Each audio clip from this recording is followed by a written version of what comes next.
ये बात किसी को बताना मत। ये वाक्य हम सबके कानों में कभी न कभी जरूर पड़ा होगा और हमारे मुंह से निकला भी होगा। हमारे कुछ राज ऐसे होते हैं जो हम दूसरों के कानों में नहीं पड़ने देना चाहते, लेकिन न चाहते हुए भी अक्सर ये हमारे मुंह से निकल ही जाते हैं। अक्सर परिवार में अशांति का कारण हम स्वयं ही होते हैं। हम इस बात को भले न देख पाएं, पर ये असल सत्य है, क्योंकि जाने अनजाने मूर्खतावश हम खुद ही अपनी वो बातें दूसरों को बता देते हैं जो हमें कभी नहीं बतानी चाहिए। और वही बातें जो जाने अनजाने हमने किसी दूसरे के सामने बता दी थी, हमारे दुख का कारण बन जाती हैं, वही हमारे झगड़े का कारण बन जाती हैं। और फिर बाद में हमें पछतावा होता है कि मुझे यह बात किसी को नहीं बतानी चाहिए थी, मेरी ही गलती हुई कि मैंने जाने अनजाने यह बात सभी को बता दी। इसलिए आज की जो बौद्ध कहानी मैं आपको सुनाने वाला हूँ, उसे सुनने के बाद आपको 7 ऐसी बातें पता चलेंगी जो आपको कभी किसी को नहीं बतानी चाहिए। क्यों नहीं बतानी चाहिए, इसके पीछे का तर्क भी आपको ये वीडियो देखने के बाद समझ आ जाएगा। तो चलिए कहानी शुरू करते हैं।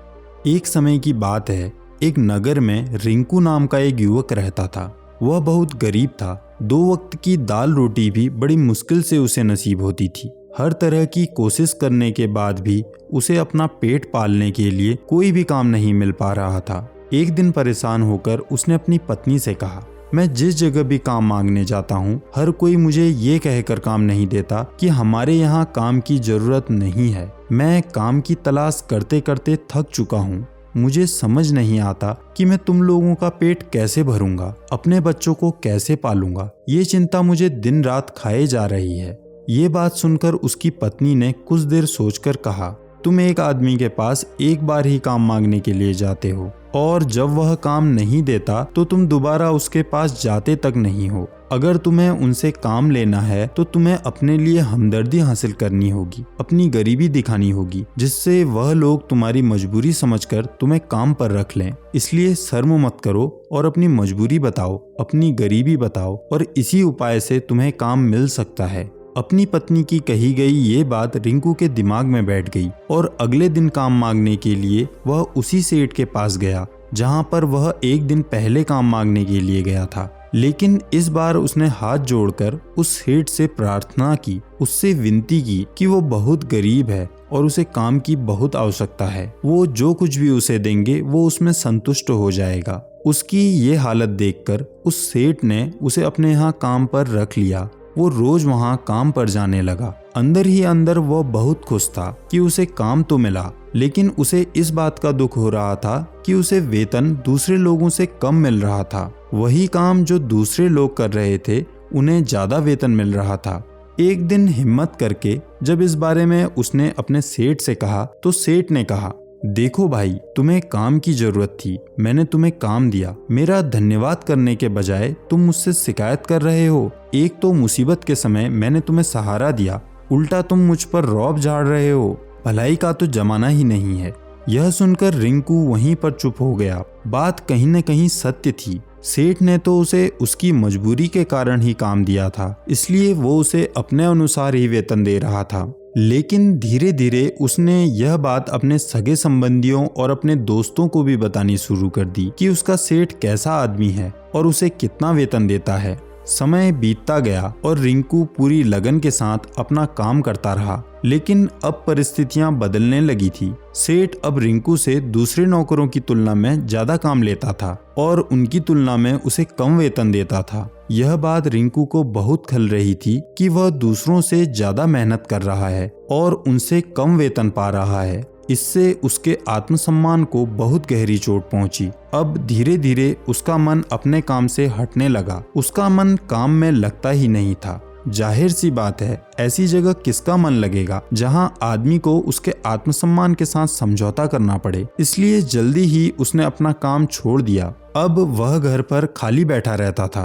अब उसके पास घर का खर्च चलाने के लिए भी पैसे नहीं बचे थे। इसलिए उसने अपने सगे संबंधियों और अपने दोस्तों से मदद मांगनी शुरू की। लेकिन उसके दोस्त उसके सामने तो उसे दया का पात्र समझते थे और उसे दिलासा देते थे, लेकिन पीठ पीछे उसका मजाक उड़ाते थे। वो कहते थे कि रिंकू कितना बेवकूफ है, सेठ ने इतना काम लिया और बेचारे को पैसे भी नहीं दिए। अगर हम इसे पैसे दे दें तो ये कल हमारा पैसा वापस भी नहीं कर पाएगा। इसकी ऐसी हालत है, काम तो इसके पास कुछ है नहीं, पैसा कहाँ से ला कर देगा। काम न मिलने के कारण रिंकू की हालत दिन प्रतिदिन खराब होते जा रही थी। अब वो दिन रात तनाव में रहने लगा। वही मित्र, वही सगे संबंधी जो उसके अपने होने का दिखावा करते थे, वह उसे दया का पात्र समझ रहे थे। उन्हें उसके ऊपर तरस आ रहा था। सब लोग आकर उसे ज्ञान तो बहुत देते थे, लेकिन कोई सहायता नहीं करता था। अक्सर ऐसा ही होता है, ज्ञान देने वाले तो बहुत मिल जाते हैं, लेकिन मदद करने वाला कोई नहीं होता। एक दिन उसे पता चला कि पड़ोस के गांव में एक बौद्ध भिक्षु आए हुए हैं जो बहुत ही ज्ञानी हैं। रिंकू इतना तनाव में था कि उसे कोई रास्ता नजर नहीं आ रहा था, इसलिए वो बौद्ध भिक्षु के पास पहुंच गया। वहां पहुंचकर वह सीधे उनके पैरों में गिरकर रोने लगा। उसने रोते रोते उन्हें अपनी सारी परिस्थिति बता दी। उसने बताया कि किस तरह उसके सेठ ने उसका फायदा उठाया और उसके सगे संबंधी उसके साथ कैसा व्यवहार रखते हैं। सारी बातें सुनकर बौद्ध भिक्षु ने उसे चुप कराते हुए कहा, यह सारी समस्याएं तुम्हारी बुद्धिहीनता, तुम्हारी मूर्खता के कारण उत्पन्न हुई है। अगर तुम्हारे अंदर विवेक होता तो इनमें से एक भी समस्या तुम्हारे जीवन में नहीं आती, लेकिन तुमने अपनी अज्ञानता के कारण, अपनी मूर्खता के कारण खुद ही अपने रास्ते में कांटे बिछा दिए। आज मैं तुम्हें ऐसी 7 बातें बताने जा रहा हूँ जो किसी भी इंसान को भूल कर भी किसी को नहीं बतानी चाहिए। इन बातों का अनुसरण करते हुए तुम बाहर से मिलने वाले दुखों को तो दूर कर ही सकते हो, साथ ही अपने अंदर के दुख से भी दूर रह सकते हो। पहली बात जो किसी को नहीं बतानी चाहिए वो है अपनी मजबूरी। अपनी मजबूरी का दिखावा करके दूसरों की दया का पात्र बनकर उनकी सहायता लेने की गलती कभी मत करना। हो सकता है कि आज वह तुम्हारी मजबूरी देखकर तुम्हारी सहायता कर दें, लेकिन कल वो तुम्हारा फायदा उठाने से भी नहीं चूकेंगे, और अगर फायदा न भी उठाया तो दूसरों के सामने तुम्हारा मजाक बनाने में वो आदमी कभी नहीं हिचकिचाएगा। इसलिए कभी भी अपनी मजबूरी का दिखावा मत करो। अगर घर में 2 सूखी रोटी हैं तो वही खाकर सो जाओ, लेकिन दूसरों को इसके बारे में भनक तक नहीं लगनी चाहिए। जरा आप खुद सोचो, किसी को मजबूरी बताने का क्या प्रयोजन होता है? या तो वो दूसरों से सहानुभूति हासिल करना चाहता है या उनसे कोई आर्थिक मदद चाहता है। अगर आप दोनों ही परिस्थितियां देखें तो दूसरा आदमी आपका फायदा उठाने से नहीं चूकेगा। वो अगर फायदा नहीं भी उठाएगा तब भी वो आपको मूर्ख ही समझेगा, बेवकूफ समझेगा, और दूसरों के सामने आपका मजाक तो जरूर बनाएगा। इसलिए अपनी मजबूरी के बारे में कभी किसी को मत बताना। दूसरी बात जो किसी को भी नहीं बतानी चाहिए वह है अपनी अतीत की गलतियां और भविष्य की रणनीतियां। जरा सोचो कि अगर हम अपनी अतीत की गलतियां किसी दूसरे को बताते हैं तो उसका क्या प्रभाव होगा। जाहिर है वो गलतियां ठीक तो नहीं की जा सकती, तो उन्हें बताने का क्या प्रयोजन रह जाता है। आप अपने अधूरे पक्ष को खुद दुनिया के सामने बता रहे हो, खुद अपनी गलतियां दूसरों के सामने बता रहे हो। इससे उस आदमी की नज़र में आपका एक चरित्र घटित हो जाएगा और वो भविष्य में हमेशा आपको उसी नज़रिए से देखेगा।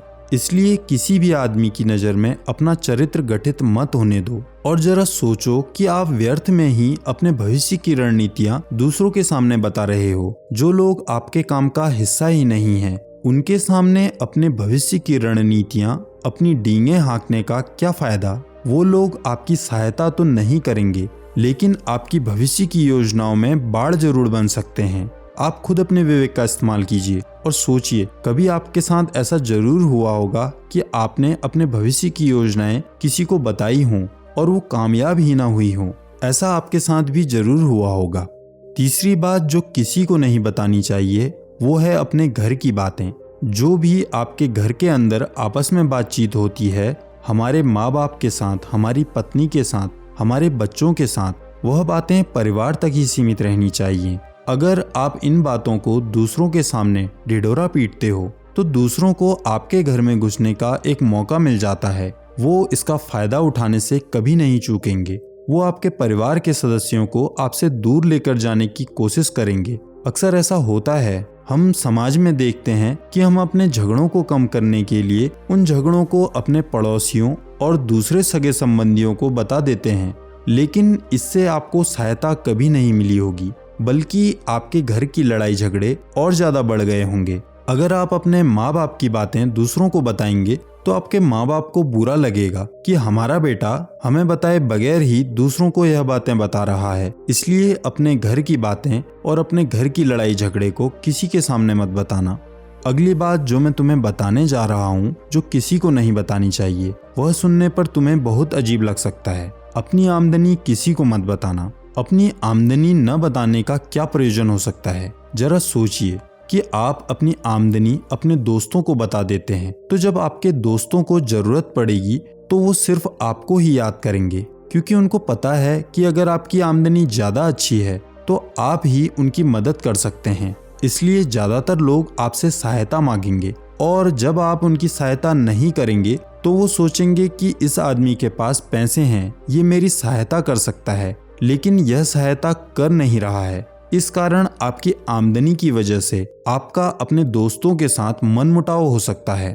और वहीं दूसरी तरफ अगर आपकी आमदनी कम होगी तो लोग आपका मजाक उड़ाएंगे, और ज्यादा होगी तो सहायता मांगेंगे। तो अपनी आमदनी बताने का कोई प्रयोजन नहीं है। अगली बात जो मैं तुम्हें बताने वाला हूँ उसे गांठ बांध लेना। किसी को अपनी कमजोरी और अपनी ताकत मत बताना।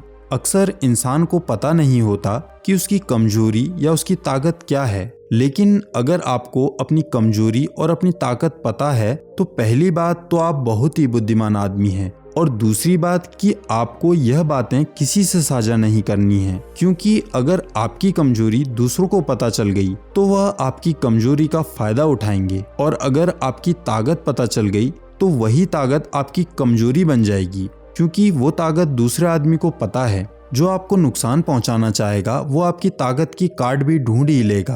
अपनी कमजोरी और अपनी ताकत अपनी पत्नी या अपने पति को भी नहीं बतानी चाहिए, क्योंकि इसके बाद आपको घर में उनसे हमेशा दबकर रहना पड़ेगा।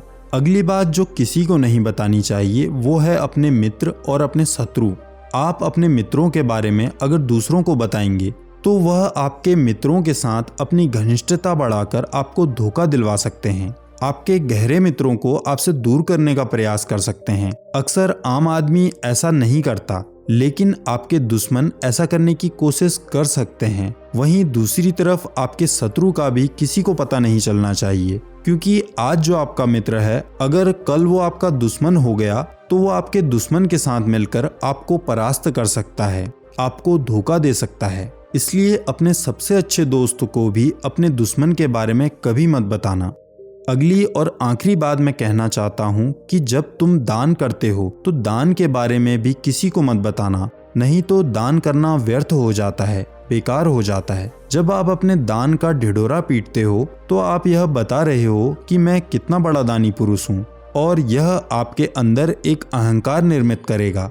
इसलिए दान को जितना गुप्त रूप से किया जाए उतना ही अच्छा है। जब आपका बायां हाथ दान कर रहा हो तो दाएं हाथ को कभी ना पता चले कि बायां हाथ दान कर रहा है। ये 7 बातें जो बौद्ध भिक्षु ने रिंकू को बताई, इसमें संसार के सभी सिद्धांत छुपे हुए हैं। इन बातों का अनुसरण करते हुए आप अपने घर में सुख शांति बना सकते हैं और घर के झगड़ों को हमेशा के लिए दूर कर सकते हैं। आप इन बातों के बारे में अपने विवेक से भी सोचेंगे तो आपको यह बातें सच मालूम पड़ेंगी। तो दोस्तों, इस बुद्ध कहानी में इतना ही। इस वीडियो